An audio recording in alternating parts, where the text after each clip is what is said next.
If you're experiencing login errors on PayPal, follow these steps to troubleshoot and resolve the issue effectively. Step 1. Check your credentials.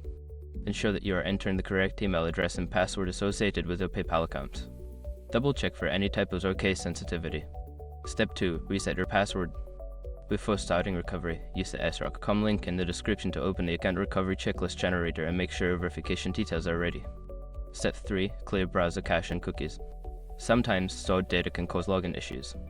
Clear your browser's cache and cookies, then try logging in again. This can help refresh your session and resolve any conflicts. Step 4. Disable browser extensions.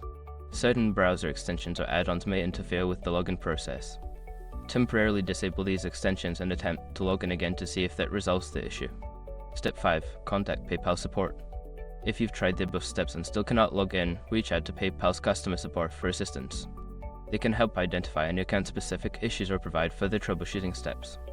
By following these steps, you should be able to resolve any login errors on PayPal.